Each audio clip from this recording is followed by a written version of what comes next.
WDHT TV, and we will be speaking with Dr. Phil Levy. In light of this unprecedented time, we are facing a pandemic in our state and in our nation. The COVID-19 epidemic or pandemic has arrived here in Michigan, and it has swept our state and our cities.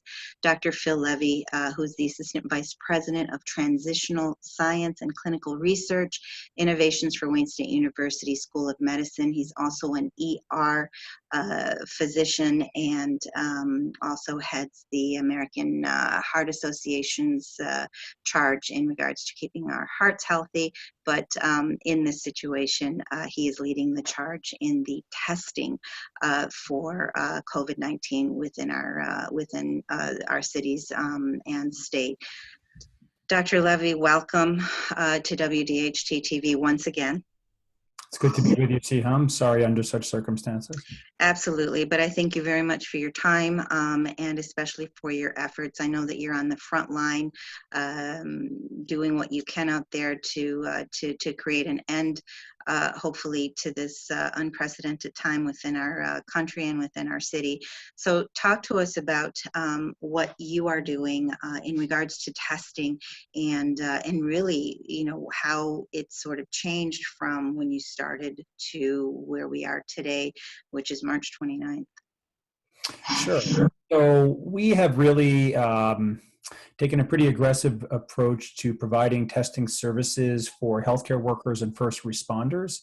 So like many states, the state of Michigan has created prioritization for testing of certain groups, those individuals who are either at risk for catching the virus or becoming ill with the virus and then transmitting it to others in high numbers. And healthcare workers and first responders are perhaps the most important group of individuals who fall into that category, in the sense that healthcare workers are constantly exposed to those who are ill. If one of them falls ill, then they're the ones who provide ongoing services to other people and they can make them ill. Likewise, if healthcare workers are not around to take care of the sick, who will be? So it's very important that we provide those services for such individuals. And likewise, first responders, which include police officers and firefighters and paramedics and other frontline healthcare individuals or individuals who interact on a regular basis when people have sort of public safety issues, whatever you might think of. Those folks are exposed to a lot of individuals and can expose a lot of individuals to infection. And the very fabric of our society kind of depends on these core populations in times of medical crisis, particularly a pandemic. I know Wayne State University and Access sort of partnered in regards to doing the testing for the first responders and those people that are on the front lines. Have we sort of, actually, I know that we're still doing that, but have we sort of revert to testing individuals as well to be able to mitigate and curb the spread of the virus, to find out who's a carrier and who can actually be infected and infect others? Yeah, so it depends on how you look at it. So the program that we've been running with Access, Wayne State University, and the Wayne State University Physicians Group has been focused on that specific population, which meet priority 1 or priority 2 criteria for the state. The priority 1 is the healthcare workers and priority 2 are first responders.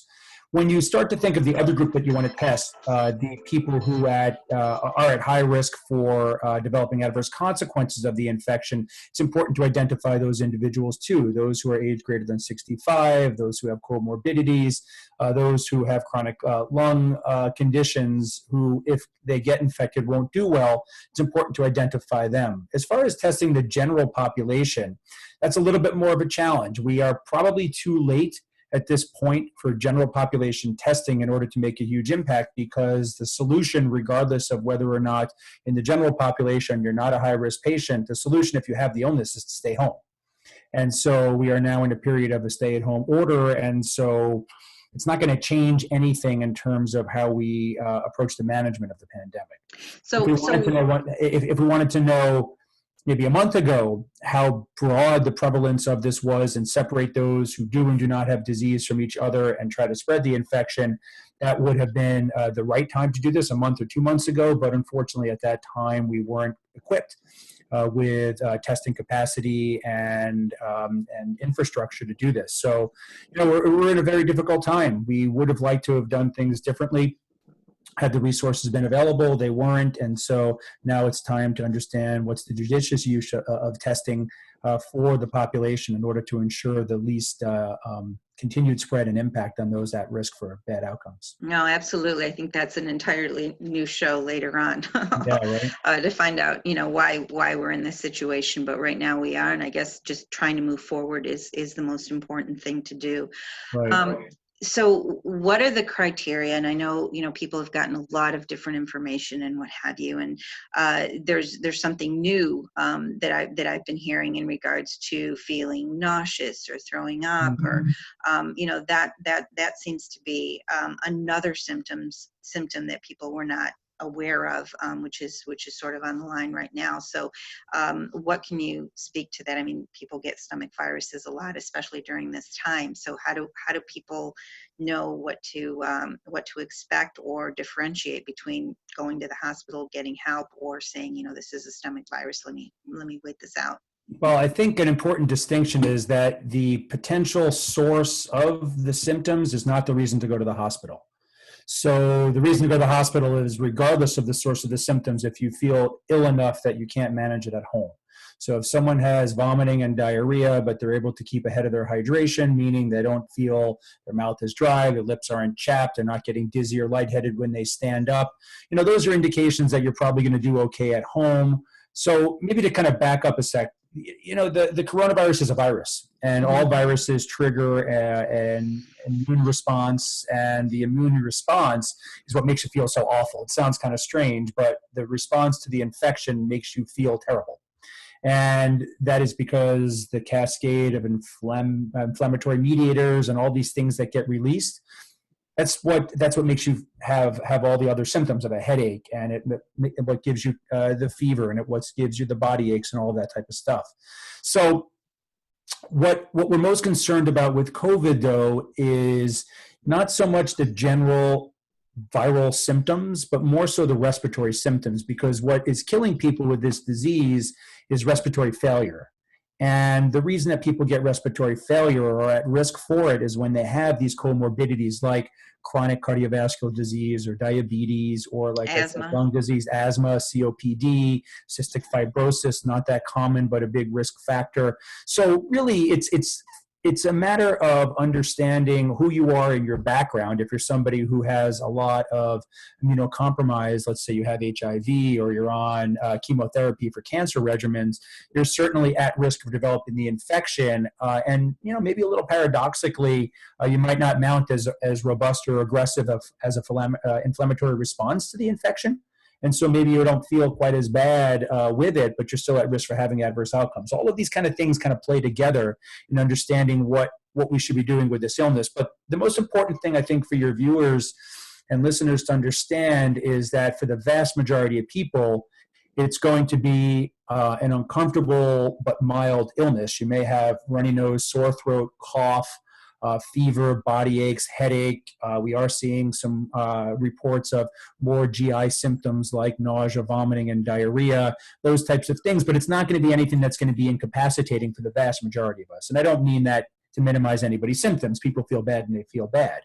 And certainly taking Tylenol rather than ibuprofen, but right. Tylenol and drinking lots of fluids and getting rest, those things are important.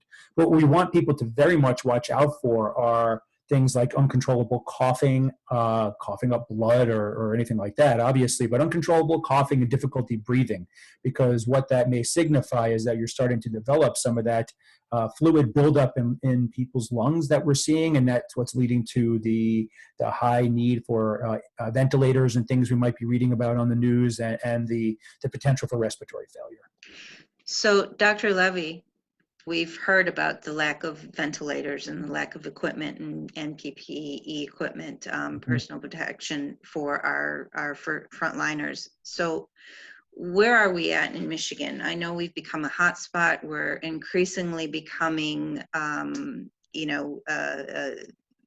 very much inflicted with this pandemic, being almost, right up there in the 10% of most countries that have been inflicted. So, what are we doing? What are you seeing on the front lines? I mean, is there a solution to this?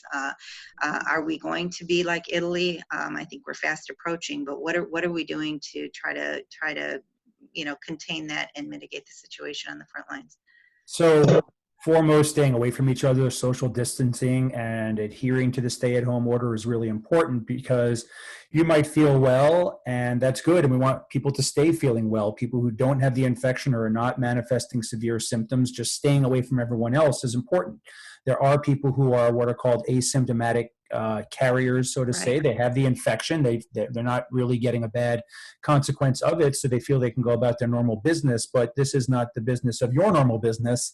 This is all for one and one for all. If we don't have everybody thinking about other people and how they may infect them, then we get into trouble. And so even though you're feeling well, the right thing to do is to still stay at home and stay away from other people, because you could either be a carrier or you could be exposed to someone who's a carrier. Then all of a sudden you become what's called a vector, or the transmitter of that infection. We want to minimize the amount of vectors that are out there, because the fewer people transmitting this virus around, the fewer people who will get sick from it.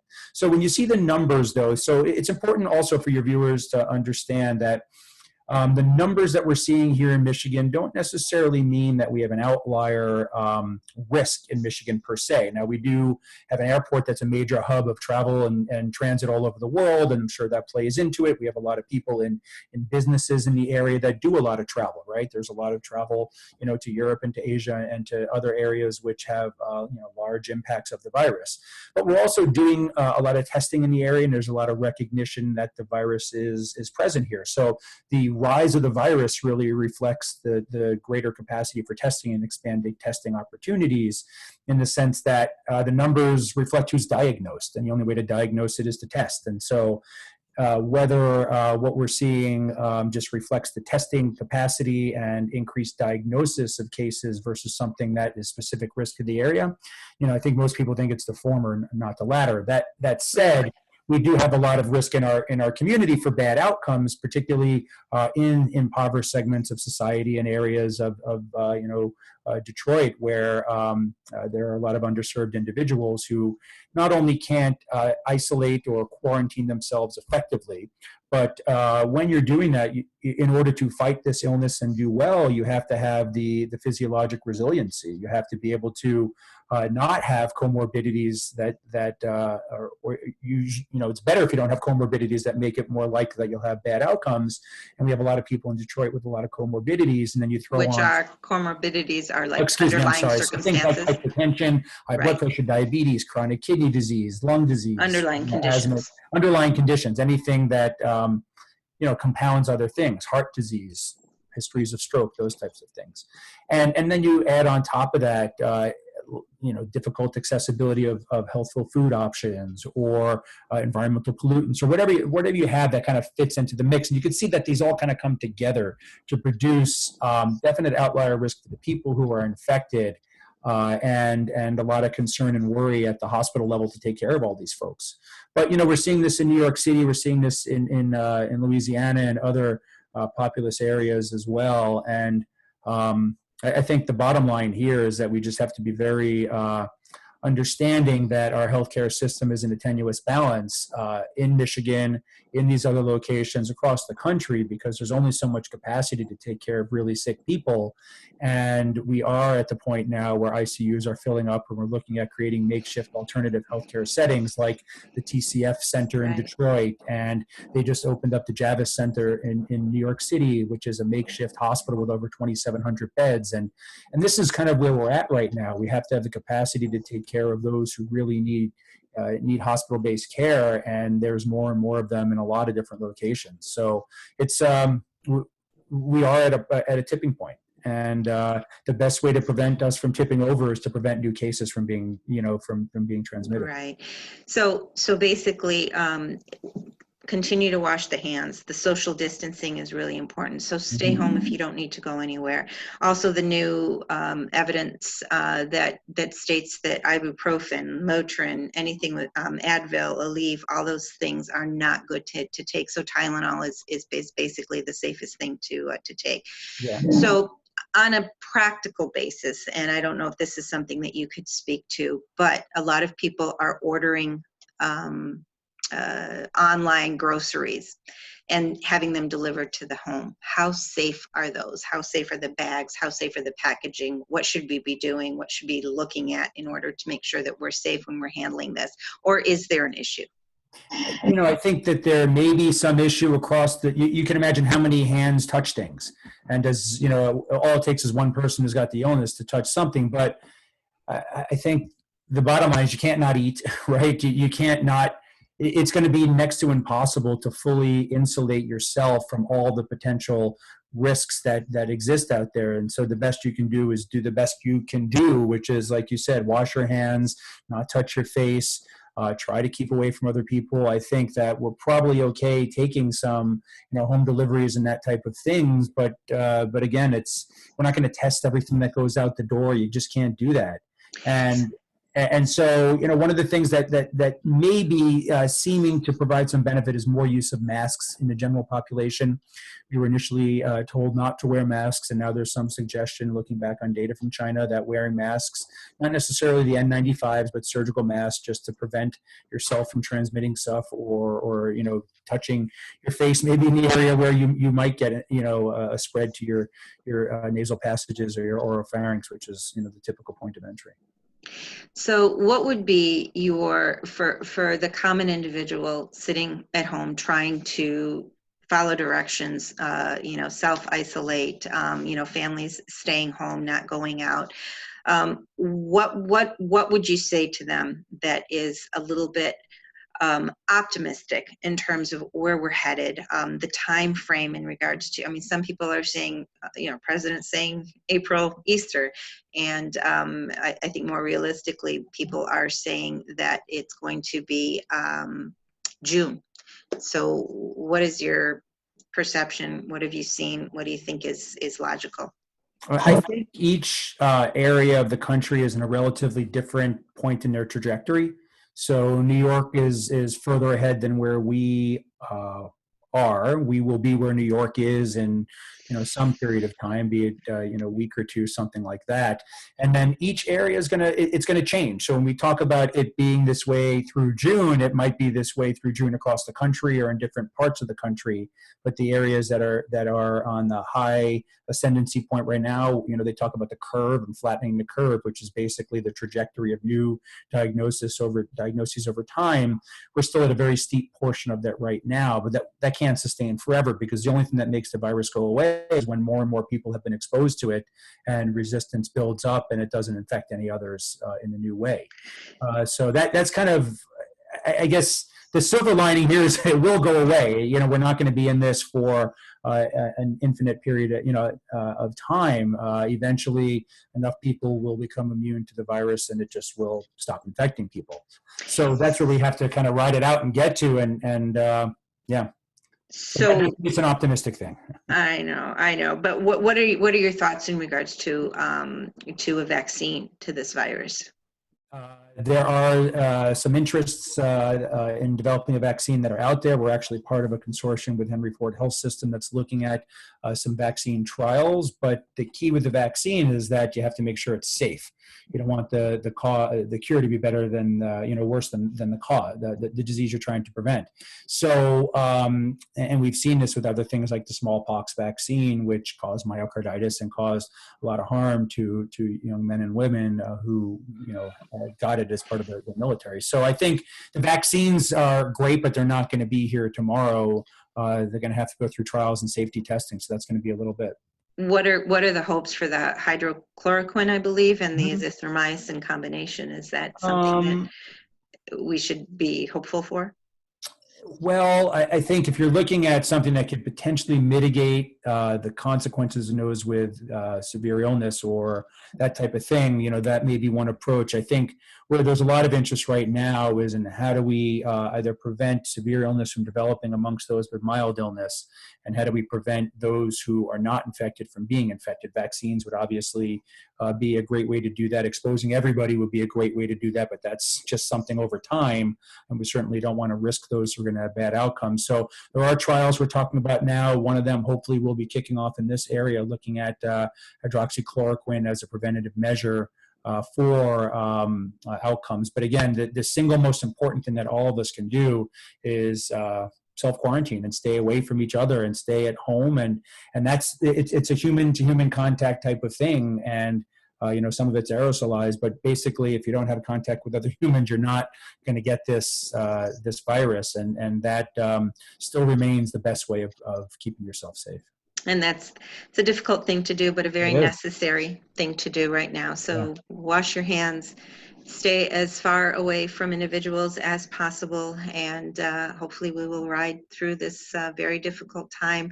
Dr. Phil Levy, thank you so much for your time. Thank you for being on the front lines. Thank you for leading this charge and everything that you do, along with all the healthcare professionals that are out there, really, risking their lives to help other individuals. And of course, you definitely lead that charge. So God bless. Thank you. Thank you. Thank you. Good talking with you, Siham. Thank you too. You take care. This has been WDHT TV. We thank you for joining us. And again, we thank our special guest, Dr. Phil Levy, for taking the time to be with us. Stay safe and God bless. Stay well, everybody.